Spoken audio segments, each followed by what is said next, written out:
이 시간 읽은 말씀을 가지고 최후의 6월절, 최초의 성찬식이라는 제목으로 함께 은혜를 나누려고 합니다.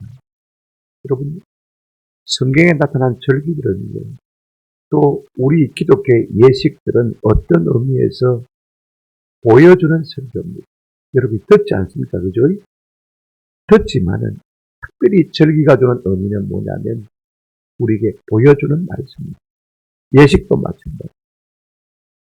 오늘 같은 종료주일, 우리 주님이 십자가 지시기 위해서 예루살렘에 올라오셨을 때 뭐 하셨습니까? 많은 군중들이 연도에서 종려나무 가지를 꺾어들고 호산나, 호산나. 십자가 지시려 오시는 주님을 그렇게 열렬히 환장한 것을 우리가 볼 수가 있습니다. 그걸 우리가 생각하면서 예수님이 땅에 십자가 지러 오셨구나. 다음 주일이 뭐예요? 부활주일이잖아요. 그죠? 사망 권세 깨뜨리시고 다시 사셔서 우리에게 영원한 생명을 안겨주신 부활의 말만 들어도 그죠? 그림처럼 우리 가운데 연상이 되어지고 마치 설교를 보는 것처럼 볼 수 있게 되는 것입니다. 세례와 성찬도 마찬가지입니다. 세례받는 것을 보면서 나는 죄의 씻음을 받아야 할 존재구나. 그죠? 그걸 느끼게 되는 것입니다. 우리가 떡을 떼고 그 다음에 잔을 마시면서 뭘 생각합니까? 예수님 날 위해 살찌고 피 흘려 십자가에 돌아가셨구나. 그래서 내 죄를 속해 주셨구나. 내 죄값을 배상해 주셨구나. 내 속에 있는 죄성을 다 정화시켜 주셨구나. 깨닫고 느끼는 것입니다. 오늘 우리가 성찬 예식을 가진 터인데 우리 주님께서 친히 세우신 성찬 예식입니다. 그죠?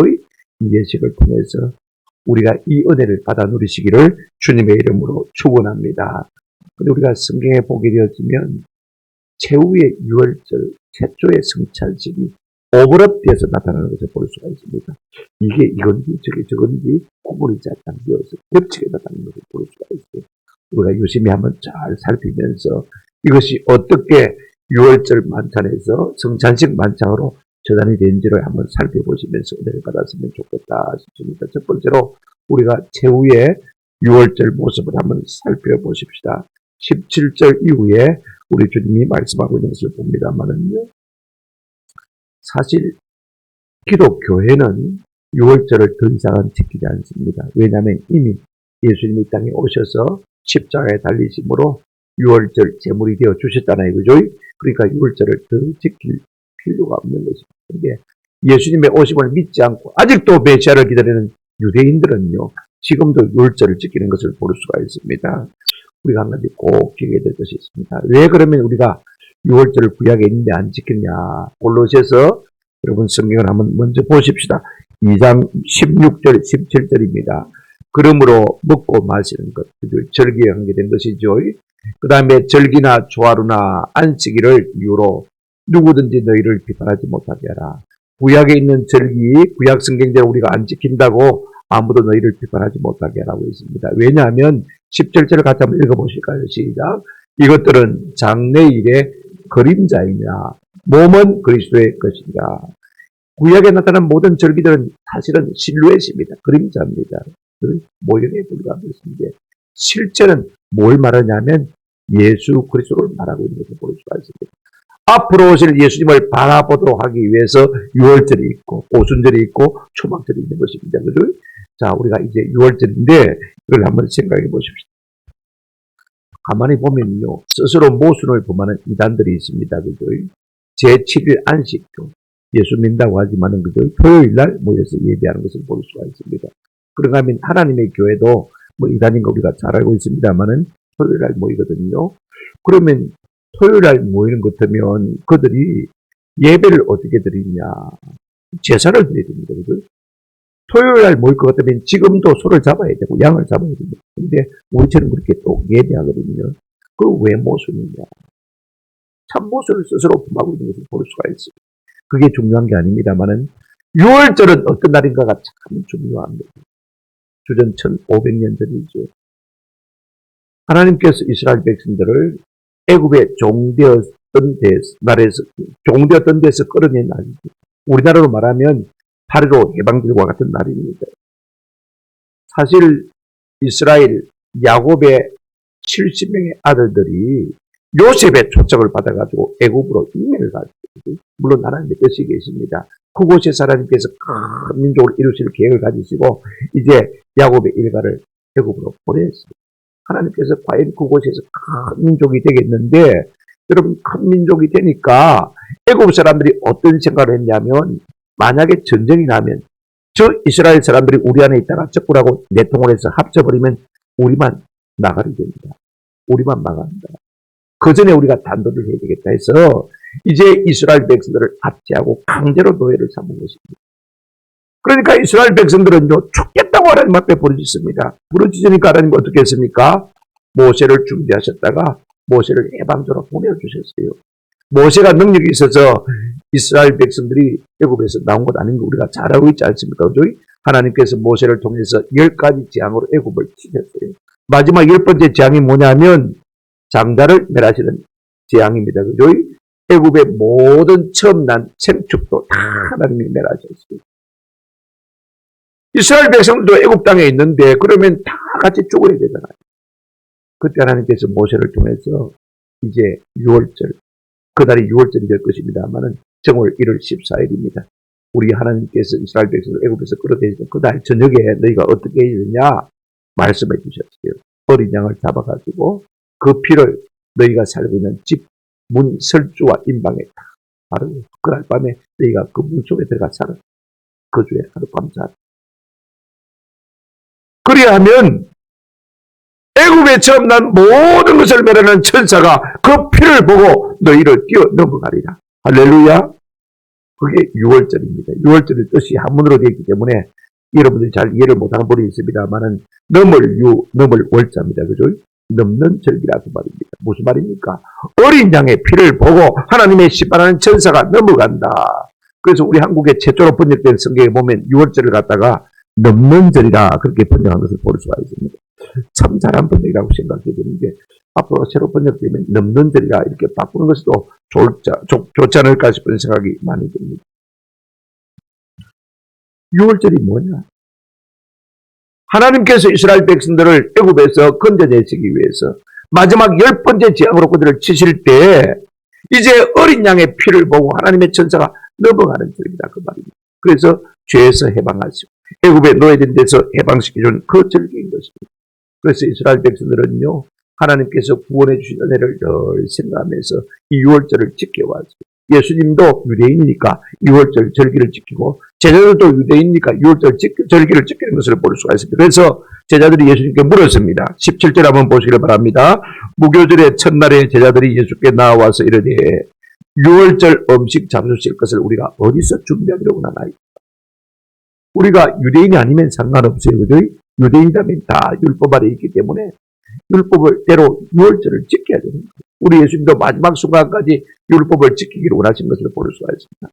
그랬더니 성한 아무개 집에 가서 방을 좀 달라고 그래라. 거기서 준비해서 우리가 6월절을 지키자고 그랬습니다. 마태복음에는 다양하게 나와 있습니다만은요, 병행구절인 마가복음과 누가복음에 보면 좀 비교적 상세하게 나와 있는 것을 볼 수가 있습니다. 마가복음 14장 13절에 예수께서 제자 중에 둘을 보내시며 이르시되 성내로 들어가라. 그리하면 물 한 동이를 입고 들어가는 처자를 만날 터인데 따라가가지고 그 집 주인에게 우리 스님께서 제자들과 함께 마지막 만찬을 나누기를 원하니까 방을 하나 좀 주시오. 그랬더니 큰 다락방을 보였다 그랬습니다. 누가복음에는 이 두 사람이 누구냐면 베드로와 요한으로 되어 있는 것을 볼 수가 있습니다. 그래서 이제 다락방을 준비하게 하셔서 거기서 6월절 마지막 만찬을 나누시는 것을 우리가 볼 수가 있습니다. 중요한 것은요, 뭐냐면 우리가 예사로 예수님이 아는 분의 집에 가서 6월절 만찬을 지키나 보다 이렇게 생각할 수 있지만요, 조금 깊이 생각할 필요가 있습니다. 그 당시의 상황입니다. 여러분, 이스라엘은 3대 절기가 있는데 6월절, 오순절, 그 다음에 초막절이라고 하기도 하고 수장절이라고도 하기도 합니다만 여러 이름이 있습니다만 큰 세 개의 절기가 있습니다. 이 절기가 있으면요, 외국에 나갔던 모든 유대인들도 다 돌아옵니다. 그러면 예루살렘이 그 인구가 그렇게 많지 않은 곳인데 한 150만 내지 200만이 되었죠. 여러분 한번 상상을 해보시기 바랍니다. 그러면요, 예루살렘이 미어 터집니다. 거할 곳이 없습니다. 머물 곳이 없다는 말입니다. 예루살렘 전체가 만원이 됩니다. 근데 지금 예수님과 제자들이 13명 아닙니까? 그죠? 적어도 13명인데 만찬을 나누려면요. 적어도 한 5병의 방은 필요할 거예요. 그죠? 큰 다락을 보인다고 했으니까 그 정도 돼야 들어가서 만찬을 나눌 거 아닙니까? 그죠? 그렇게 비좁은데 그 복잡거리는 명절에 성수기 아닙니까? 장사로 치면요. 그때 자기 방을 내어주란 말입니다. 누군가가. 한번 생각해 보세요. 더 놀라운 것은요. 요한복음 우리가 11장 57절에 보시면 그 상황이 어떤 상황이냐면 요한복음 11장 57절입니다. 제가 읽어드리겠습니다. 이는 대제사장들과 바리새인들이 누구든지 예수 있는 곳을 알거든 신고하여 잡게 하라 명령하였습니다. 이미 예수님 체포령이 내려진 것을 볼 수가 있습니다.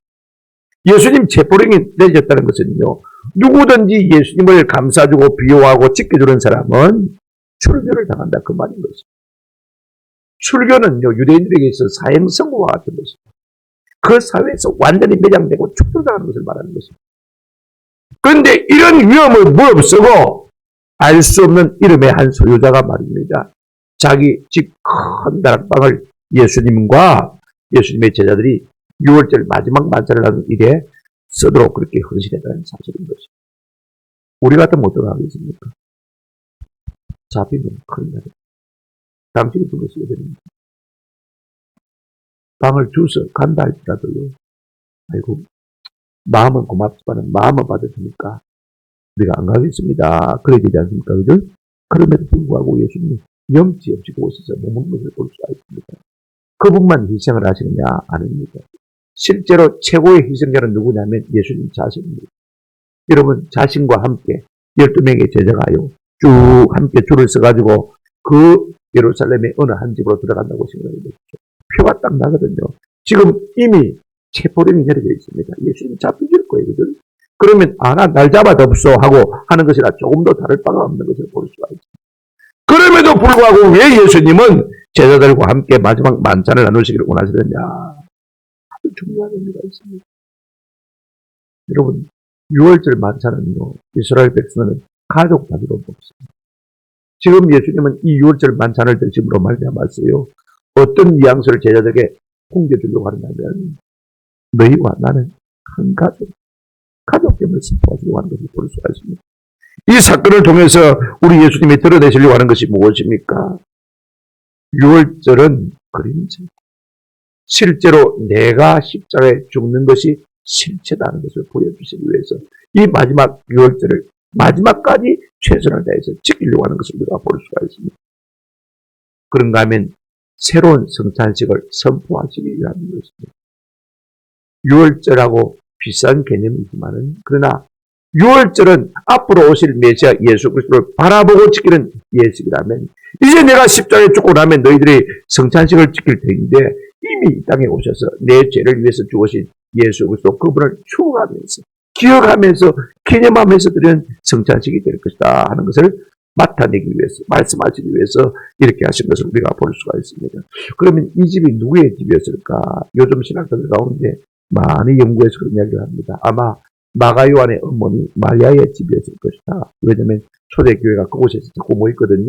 그러니까 틀림없이 그 어머니의 집일 것이다 라고 짐작하고 있는 것을 볼 수가 있습니다. 두 번째로 우리가 최초의 이제 성찬식에 대해서 한번 생각해 보십시오. 26절 한번 보시면요. 이렇게 시작하고 있습니다. 그들이 먹을 때 그렇게 말하고 있습니다. 6월절이면 유대인들은요. 어린 양고기를 먹고 그 다음에 누룩 없는 이스트가 들어가지 않는 딱딱한 빵을 먹습니다. 맛대가리가 없죠. 그죠? 그런가 하면 포도주를 먹습니다. 4번 정도 마시는데 시작 전에 먹고 그 다음에 빵을 먹을 때 먹고 그 다음에 다 마친 다음에 마지막으로 이제 식후에 마지막 잔 4번째 잔을 먹는 것을 우리가 볼 수가 있습니다. 그런데 여러분 지금 마지막 6월절 만찬을 먹고 있습니다. 그죠? 그런데 그 음식을 먹을 때 우리 예수님께서 이 6월절 만찬에 특별한 의미를 더하시는 것을 볼 수가 있습니다. 한참 떡을 떼고 있는데 우리 예수님께서 그 여러분 피자 밑에 도우 있지 않습니까? 넙떡한 찌짐 같은 그걸 하나 들고는 말입니다. 손을 들어서 하늘 우리를 축사하시고 난 다음에 떼어서 제자들에게 주시는 것을 볼 수가 있습니다. 그런데 그 떼어주시는 행위가 중요한 것이 아니고 그 다음 말씀이 중요합니다. 이것을 받아 먹으라. 이는 너희를 위하여 버리는, 한번 따라합시다. 내 몸이라. 26절을 보시기를 바랍니다. 그들이 먹을 때 예수께서 떡을 가지사 축복하시고 떼어 제자들에게 주시며 이르시되 받아서 먹으라. 이것은 뭐니라? 내 몸이라. 이 떡이, 이 빵이 내 몸이라는 것입니다. 우리 예수님은 이미 요한복음에서 누차 그렇게 말씀하셨습니다. 내가 곧 생명의 떡이라. 너희 조상들은 광야에서 만나를 먹었어도 죽었거니와. 51절에 보시면 나는 하늘에서 내려온 살아있는 떡이니 사람이 먹으면 영생하리라. 우리 예수님 자신을 떡이라고 말씀하셨습니다. 나를 먹으면, 나를 믿으면, 나를 소화시키고 이 마음속에 나를 품으면 너희가 뭐 할 것이다? 영생할 것이다. 그냥 마지막 최후의 6월절 만찬입니다.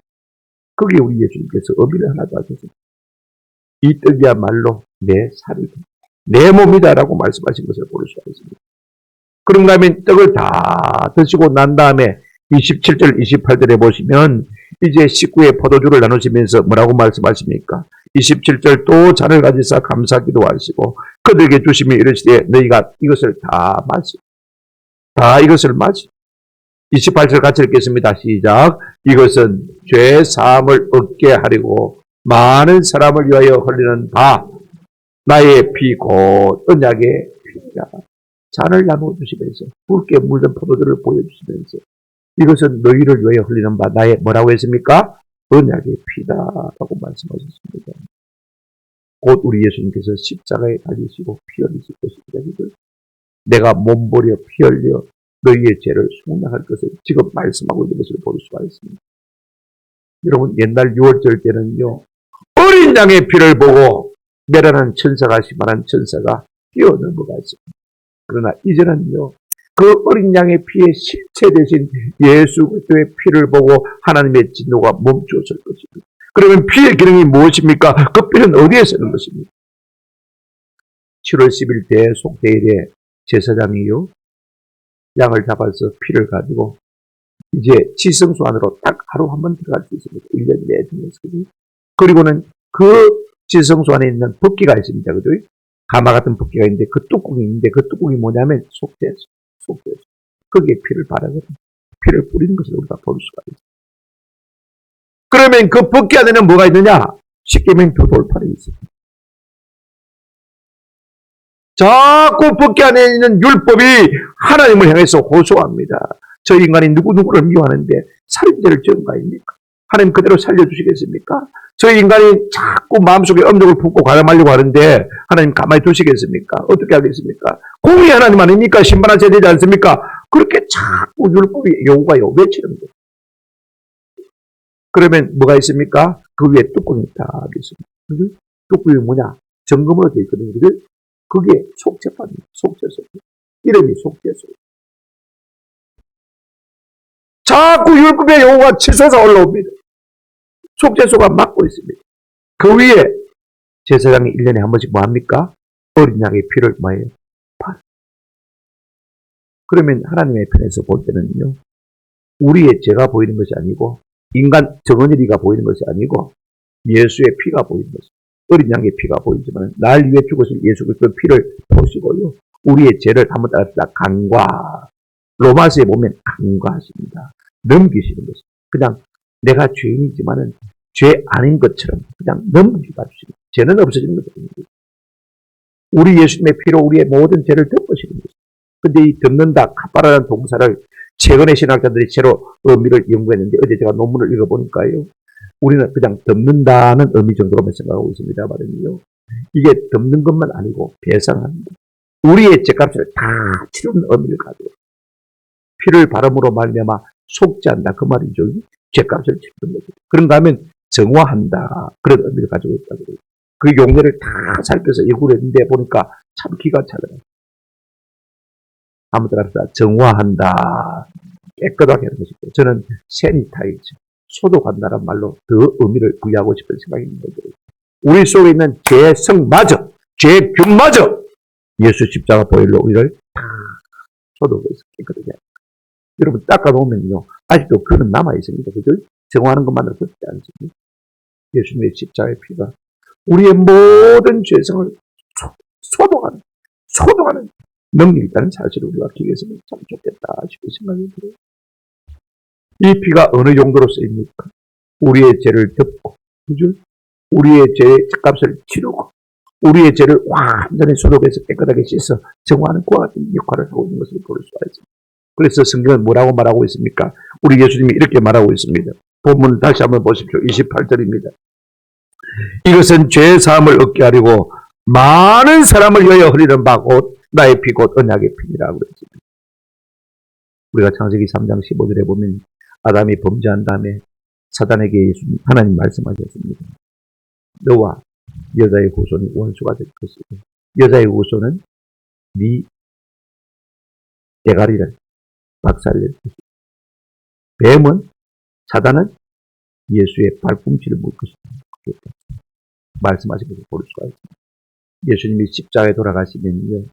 그로 말미암아 사단의 대가리를 박살내고 우리의 모든 죄값을 치르시고 우리를 구원하실 것이라는 이 약속이 그대로 예수님을 통해서 이루어질 것이라 이 말씀입니다. 언약의 피란 말이 그런 말이 있거든요. 기억할 필요가 있습니다. 그런가 하면 많은 사람을 위하여 흐리는 이게 많은 사람, 모든 사람이 아니고 많은 사람입니다. 우리가 이사야 53장에도 보면 많은 사람 11절 끝에도 12절 끝에도 많은 사람 모든 사람이 아닌 것은요. 십자가의 피의 공로를 믿는 사람만이 죄 사함을 받을 수 있게 되는 것입니다. 아멘. 자, 그런데 우리 주님 지금 이 떡을 나누시고 이 잔을 나누시면서 내 살이다, 내 피라고 말씀하고 있어요. 그러면서 자꾸 먹어라. 지금 제자들의 상황이 어떤 상황입니까? 자기들은요, 사실 예수님이 안 죽었으면 좋습니다. 왜냐하면 예루살렘에 올라가셔서 로마 정권을 때려 부수고, 그죠? 예수님이 왕이 되셔서 자기들의 한 자리 주면 훨씬 더 좋죠. 아쉽습니다. 은근히 그런 일이 안 일어나기를 기대하고 있는 것입니다. 그런가 하면 우리 예수님이 이 앞절에 또 뭐라고 말씀하셨냐면 너희 중에 한 사람이 나를 팔리라고 말씀했거든요.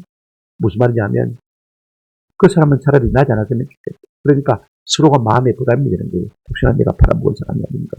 물론 팔아먹을 가룟유다는 이미 성찬식에서 떠나가고 없습니다만요.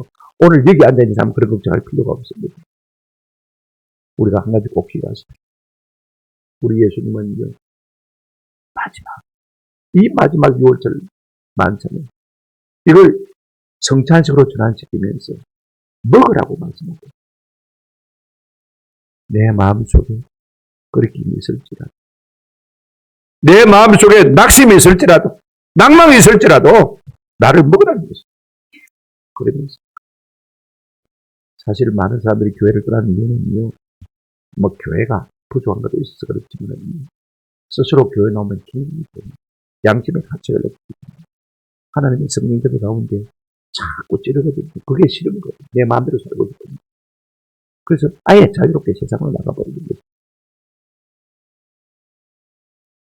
중요한 것은 이 자리에 앉아있던 자체 우리가 예수 그리스도의 살과 피를 먹기만 하면요. 영원한 생명을 주시겠다는 약속을 믿기만 하면요. 이와 같은 복을 받아 누리는 은혜를 누리게 될 줄로 믿습니다. 우리 예수님 자꾸 준다고 그랬습니다. 여러분 우리가 뭘 받으면 만족하겠습니까? 떡을 주신다고 했으니까 양식을 공급받으면 우리가 만족하겠습니까? 포도주를 준다고 했으니까 말입니다. 우리 주님께서 나에게 쾌락을 주시면 내가 기뻐하겠습니까? 만족하겠습니까?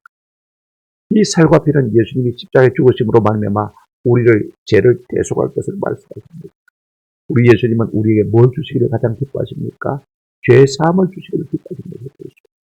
이게 참 여러분 무엇을 받기로 원합니까? 교회에 와서 예수 믿음으로 말미암아 무엇을 누리기로 원합니까?